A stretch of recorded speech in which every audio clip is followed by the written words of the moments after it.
हम लोग पुनर्जन्म के बारे में भी जानना चाहेंगे सर। पुनर्जन्म के बारे में जानना चाहते हैं, राइट? ये पुनर्जन्म होता है क्या? पुनर्जन्म होता है उपासिका। पुनर्जन्म नहीं होता तो हम लोग क्यों भिक्षु बनते? पुनर्जन्म नहीं होता तो उपासिका भगवान बुद्ध क्यों घर छोड़ते? भगवान बुद्ध का कोई चीज, भगवान बुद्ध को, सिद्धार्थ राजकुमार को कोई चीज से कमी नहीं था। तो फिर घर छोड़ने का कारण क्या?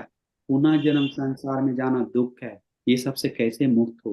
बुढ़ा से, मरना से, और भी संसार में जन्म मरने जा रहा है संसार, उससे कैसे मुक्त हो?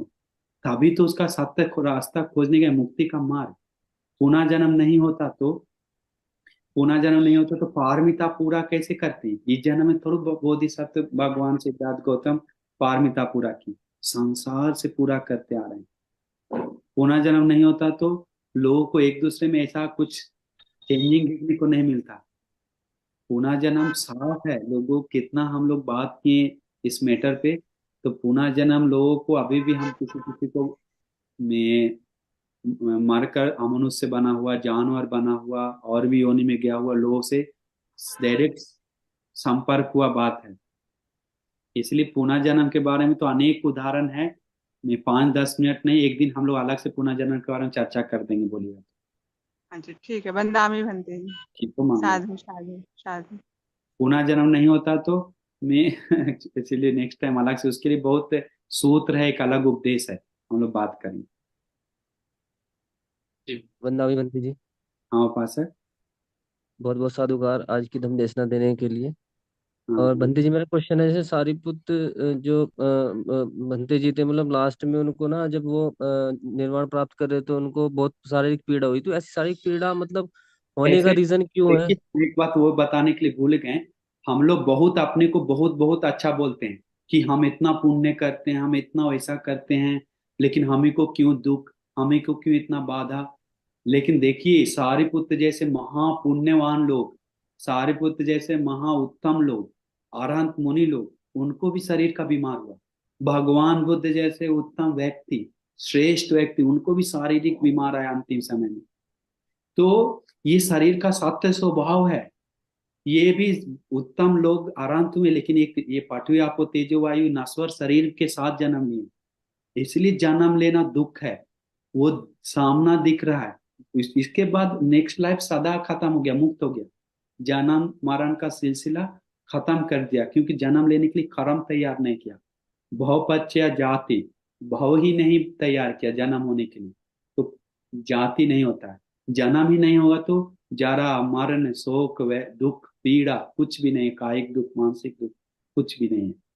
तो वो शारीरिक का दुख है जो संस्कार से, संसार से जो बना है, उसके हिसाब से, कर्म के हिसाब से, कर्म भी पीछे आता है।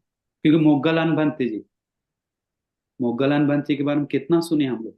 मोगल अनबंते को इतना ईर्दी था, इतना ईर्दी था कि सोच भी नहीं सकते उपासक। उनको पृथ्वी का ऐसा पलट कर रस निकाल सकता था। मुगलन बंती को इतना क्षमता था, हिमालय पर्वत को हाथ में उठा सकते थे। सूरज चांद पे कदम रखे हैं, सूरज चांद पे। और मुगलन बंती नंदोपनंद नागराज जैसे महाहृदयवान नागराज को दमन की, नाग बनकर उनको हराएं, शरण में लाएं। तो ऐसे अनेक कीर्ति है, ईर्तियों में भगवान को छोड़कर सबसे आगे में दूसरी नंबर पे, मतलब भगवान को छोड़ेंगे तो पहला नंबर पे अनंत मुगलन बची है। तो उनको मृत्यु कैसे हुआ? पिटा कर, मार खाकर। क्या उनको इर्दी नहीं था भागने का? भागने का इर्दी था उपासक। 3 बार गए थे बनती इर्दी से, छेद से गए, एक बार आकाश से गए। लेकिन देखते हैं उनके पास एक बार क्षण हो सकता है, जब चाहे जब कहीं से भी जा सकते, इतना समाधि प्रबल है, 1 सेकंड में। लेकिन देखते हैं क्यों चोर हमको पीछा कर रहा है, क्यों ढक ढक कर रहा है, क्यों इतना मार रहा है? देखता है संसार में अपना माँ को मारा था, अपना माँ को अंधा दो माँ पिताजी था, उनको पत्नी का, दुष्ट पत्नी का उपदेश लेकर जंगल जाकर पत्थर से फेंक कर, पत्थर से मारा था। उसका विपाक आ रहा है। दुर्गति भी गया था, आनंद त्रिपाप कर में जमा करके दुर्गति जाकर फिर संसार में कर्म विपाक पीछे आ रहा है। तो देखिए, उनको भी कर्म के सामने छोटा पड़ना पड़ गया, चुप रहना पड़ गया। उनको इतना ईर्ष्या था। तो इसीलिए हम लोग समझना चाहिए, ये कर्म का सब विषय के बारे में अलग एक चर्चा है, इसीलिए मैं शरीर का स्वभाव है वो, और कर्म विपाक के सामने हम लोग कुछ नहीं कर सकते, इसीलिए। नहीं समझे उपासक? जी बनते जी, समझ गए। मतलब जैसे वो विपाक, जैसे मोगलान बनते जी का तो विपाक था जो हाँ, आपने बताया और मैंने सुना भी है। सारिपुत्र का क्या प्रॉब्लम था? सारिपुत्र का शारीरिक प्रॉब्लम था, उनका शरीर में पेट का प्रॉब्लम आ गया, जिसके कारण तो हाँ? ये सारीपुत्र भंते जी का भी विपाक था, या मतलब ये आपने बताया कि ये तो क्योंकि जन्म है तो ये आपको पीड़ा होनी होनी है मतलब। उपासक ऐसा है, हम लोग देखने का रू सिस्टम होता है। अब मुगल अनबंसी को देखेंगे तो वो भी जन्म का कारण ही दुख मिल रहा है, जन्म नहीं लेता तो दुख नहीं है, जी जन्म का कारण ही सारा दुख सिलसिला चल रहा है। वो देखने जी का प्रक्रिया अलग अलग है, देखने का प्रक्रिया अलग अलग है। शरीर का आदि न वो मनन करते हैं, ये शरीर का स्वभाव ही ऐसा है, मार खाना, पिटाना, निंदा मिलना, ये करके सोच सकते हैं शरीर मिट्टी के साथ मिलने वाला है, इसमें कुछ नहीं है, बीमार पड़ने वाला, ये मेरा वश में नहीं है, अपना तरीका से चलता है। ये आँख को बोलेंगे ये आँख बूढ़ा मत हो, सुनता है क्या? नहीं। ये कान मत कम मत सुनो, नहीं सुनता। ये दांत काला मत हो, सफेद ही रहो, नहीं सुनता। ये शरीर बूढ़ा मत हो, ताकत वाला ही रहो, नहीं सुनता। ये मन ऐसा विचार मत करो, करता है। तो ये मेरा वश में नहीं है, हम लोग मैं मेरा करके पकड़े हुए हैं, लेकिन सच में ये मैं मेरा करके कहीं नहीं है। हम लोग मिथ्या में, मतलब में क्या बोलते हैं उसको, में वो संज्ञा विपर्यास हो गया, संज्ञा बदला हुआ हम लोग का, सही संज्ञा नहीं है इस विचार, वो है उपासक। तो उसके बारे में जी हम बात बनते चर्चा करें। जी बनते जी, आज क्लियर हुआ काफी। बंदामी बनते जी। सुखी हो उपासिका। बनते जी, चित्त की सही व्याख्या क्या है? मतलब चित्त क्या है? एक वो जो मैं आपकी बात सुन रही हूँ, एक वो जो मैं समझ रही हूँ, तो सही में चित्त कौन है? देखिए चित्त और विज्ञान, देखिए हम लोग चित्त, देखिए हम लोग आयतन के रूप से देखेंगे तो ये आँख, कान, नाक, जीव, शरीर और मन, 6 इंद्रिय देखते हैं। और पांचुपादान स्कंद के रूप में देखते हैं तो हम लोग के पास रूप, वेदना, संज्ञा, संस्कार और विज्ञान। तो विज्ञान को भी चित्त बोलता है, क्योंकि जानने का, समझने का, ये आँख और रूप, और वहां विज्ञान है तो, चित्त है तो उसको मिलाता है। चित्त नहीं है तो उसमें जुड़ा हुआ, विज्ञान नहीं मिला हुआ है तो स्पर्श नहीं होता है। कान, शब्द और विज्ञान, कान का विज्ञान वहां पर मिलने के बाद आवाज सुनता है। कान का विज्ञान नहीं है तो ये तीनों मिलना जरूरी है कान का आवाज सुनने के लिए। तो ये सारा का सारा प्रक्रिया में विज्ञान, पांच उपादान स्कंध के रूप में देंगे तो विज्ञान, आयतन के रूप में देखेंगे तो चित्त। तो चित्त जानने का, समझने का और अनुभव करने का वो स्वभाव दिखाता है। शरीर का जो स्पर्श होता है, तो शरीर और स्पर्श और वहां विज्ञान मिलता है, तीनों मिलने के बाद, नहीं तो सोए हुए हैं उसको कोई छू कर चला जाता है, पता नहीं। तो विज्ञान जो होता है वो चित्त है। चित्त, क्योंकि में भी अट्ठ कथा में और कहीं कहीं गंभीर में ऐसा अलग से ही देखना चाहिए, लेकिन एक जगह भी दिखाया हुआ जगह है कहीं कहीं, इसीलिए मैं अभी मिलाइए मत। चित्त को चित्त जैसा समझिए, जहाँ चित्त के बारे में विस्तार आता है, विज्ञान को विज्ञान जैसा, तो समझने में आसान होगा। लेकिन एक ज्यादा सोच में समझने से, सुनने से एक समय आएगा, तब समझ आएगा ये चित्त और विज्ञान में कैसा एक लेवल है, मतलब कोई से मिला हुआ एक दूसरे में कैसे कनेक्शन है, वो जी अपने बनते समझ में आ जाए आगे जाकर।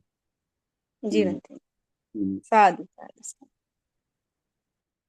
नमो बुधाय बनते जी, मेरा एक सवाल ये था कि जैसे मैं दान करता हूँ, जैसे भोजन दान हो गया, बनते जी को दान, तो वो करते वक्त मुझे कहीं कभी कभी डर लगता है कि क्या ये दान देते वक्त सही से जा रहा है, भोजन दान दे रहा हो या नाश्ता और जो भी, तो उस वक्त डर लगा रहता है। ऐसा क्यों? जबकि मुझे उसमें बहुत आनंद आता है और वो करने में मुझे बहुत मजा आता है, और हर बार मैं हर महीने में करते ही रहता हूँ, और हम्म। करने की मेरी और इच्छा होती है, और मैं उसको आगे बढ़ा रहा हूँ। लेकिन वो देते वक्त थोड़ा सा डर लगता है, कहीं भंते जी को पसंद आएगा नहीं आएगा, ऐसा क्यों?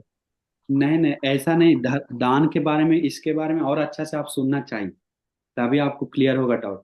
क्योंकि दान में भगवान बुद्ध बताएं चित्त संपत्ति ही प्रबल है। वस्तु नमक और चावल भी दे दिए तो पुण्य को बढ़ा कर दे सकता है। चित्त में जो श्रद्धा है, जो विश्वास है, जो गौरव है, वो चित्त संपत्ति, जो गुणों को स्मरण करने का क्षमता है। अरे ऐसा मुनि को हमको देने का मौका मिला, संघ के नाम से दान देने का मौका मिला, अरे मनुष्य लोग का लाभ उठाने का मौका मिला दान आदि पुण्य करके, करके मन में जो श्रद्धा है वो चित्त संपत्ति। क्षेत्र संपत्ति कौन जगह पे दान दे रहा है, और अरहंत संघ लोग का नाम से संघ को दान दे रहा है, तो खेत भी अच्छा है। वहां पर बता था चित्त और खेत मिल गया तो बस वस्तु मैटर नहीं करता क्या है। वस्तु नमक भी सिर्फ रहेगा तो भी पुण्य को प्रबल करके देता है, एक सुई भी रहेगा तो पुण्य को प्रबल करके देता है। चित्त स्वभाव श्रद्धा नहीं है तो पुण्य को घटा सकता है। खेत सही नहीं है तो, संघ लोग नहीं है तो, संघ के नाम से नहीं है तो पुण्य को घटा सकता है। लेकिन वास्तु के बारे में कहीं नहीं भगवान बताएं वास्तु को बढ़ाओ, वास्तु को अच्छा दो। वास्तु के बारे में एक बताएं कि मनापदायी लभते मनापम, जो प्रिय मनाप देता है उसको प्रिय मनाप मिलता है, इच्छा चीज मिलता है। लेकिन एक चीज जानना चाहिए, भगवान बुद्ध वास्तु ज्यादा देने के बारे में, ऐसा देने के बारे में नहीं बताएं। बताते हैं मन प्रसन्न करके, खुशी से, श्रद्धा से और गौरव से दो, कर्म कर्म फल मानते हुए दो, पुण्य का विपाक मानते हुए दो, गुणों को स्मरण करते हुए दो, तो पुण्य को प्रबल करके देता है। तो इसलिए उपासक दुख नहीं होना चाहिए, सोचना चाहिए अरे मनुष्य जीवन का भगवान बुद्ध बताएं कप्पो कप कप कप में बुद्धो हवे कप सते ही दुर्लभ हो। बुद्ध लोग 100 कल्पों के बाद जन्म लेते हैं, सैकड़ों कल्प के बाद, ऐसा है बुद्ध का जन्म का दुर्लभ। तो ऐसे सैकड़ों कल्प के बाद बुद्ध जन्म ले रहा है तो उनका श्रेष्ठ सद्धर्म भी सैकड़ों कल्प के बाद सुनने को मिल रहा है। श्री सद्धर्म सैकड़ों कल्प के बाद सुनने को मिल रहा है। आर्य महासंघ जो अरहंत ध्वज, अरहंत परंपरा को चलते आ रहा है, वो चीवर अरहंत संघ के नाम से दान देने का मौका मिल रहा है, चीव संघ को देखने का मौका मिल रहा है, तो वो भी भगवान बुद्ध पता है दुर्लभ है, दुष्कर है। तो मतलब बुद्ध भगवान का जन्म कल्पों 100 कल्प के बाद जन्म लेना दुर्लभ है, तो धर्म सुनना भी उतना ही दुर्लभ है। चीवर पहना हुआ भिक्षु संघ देखना, हाथ से या उनके नाम से दान आदि देना उतना ही दुर्लभ है। तो इसीलिए इसका कीमत समझना चाहिए। हमें ये बहुत दुर्लभ मौका मिला है धन संपत्ति दान देने का, करके मन ही मन खुशी होना चाहिए। आप दान के बारे में और सुनना चाहिए, दान के बारे में सुनने से आपका मन सही हो जाएगा। और याद रखिए उपासक उपासक मन में पीड़ा मत जगाइए, वो पीड़ा आपको, दुख आपको पुण्य को कम कर सकता है। क्योंकि पीड़ा किस बात का आपको होना चाहिए, भिक्षु लोग में आपका जो मन है दान देने का वो उत्तम है। भगवान बुद्ध बताएं दर्शन कामो शील हो, तो शीलवान को देखने का मन करता है तो वो श्रद्धावान लोग का लक्षण है। श्रद्धा मन सोतविंच, श्री श्रद्धा सुनने का मन है तो श्रद्धावान लोग का लक्षण है। विनय मच्चरे मन, मन में जो कंजूसी को दूर करके दान देने का मन है तो श्रद्धावान लोग का लक्षण है। तो आप श्रद्धा में हैं, आप उपासक हैं, इसीलिए आप खुश होना चाहिए। अरे साधु साधु हमें दुर्लभ मौका मिला, ऐसा ऐसा दान देने का, निरंतर देते हैं करके मन में खुशी को ही बढ़ाना चाहिए उपासक। नहीं तो एक दिन हम उसके बारे में, चित्त के बारे में, स्वभाव को कैसे आगे बढ़ाना है उसके बारे में हम चर्चा करें। आपको आदरणीय पूरा आशीर्वाद, पहले आशीर्वाद कर देते हैं। आपको भगवान बुद्ध के आशीर्वाद से जितने भी ग्रुप में जुड़े हुए हैं सबको हम पुण्यानुमोदना करते हैं। धर्म जो सुने सारे धर्म सुने हुए पुण्य के बल से, और भगवान बुद्ध के आशीर्वाद से, श्री सद्धर्म के आशीर्वाद से, आर्य महासंघ के आशीर्वाद से आप सभी लोग सुखी हो, मंगल हो, कल्याण हो। आप सभी लोगों को धर्म की रास्ता पे जाने के लिए, पुण्य करने के लिए, खुशी से जीवन बिताने के लिए भाग्य मिले। आप सभी लोग को उत्तम निर्वाण सुख को पाने के लिए दुर्लभ भाग्य मिल जाए करके आशीर्वाद देते हैं। साधु साधु साधु।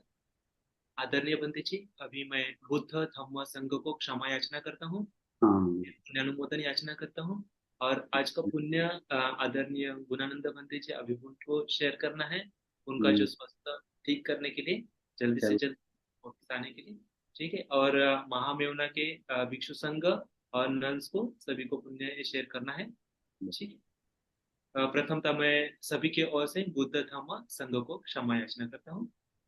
कायेन वाचाय चित्तेन पमादेन मया कृतं अच्छयं खमामि भन्ते भूरिपन्या तथागत कायेन वाचाय चित्तेन पमादेन मया गतम् अच्छयं खमामि धम्मं सन्दिठिक अकालिक कायेन वाचाय चित्तेन पमादेन मया गतम् अच्छयं खमामि संघ पुण्यं खेतम् अनुत्तर साधु साधु साधु।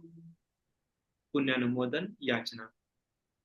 ओकास वन्दामि भन्ते मया कथं पुण्यं सामिना अनुमोदितव्यम् अनुमोदामि सामिना कथं पुण्यं मह्यं दातव्यम् साधु अनुमोदते ओकास द्वारत एन कथं सप्पं अच्छयं खमत मे भन्ते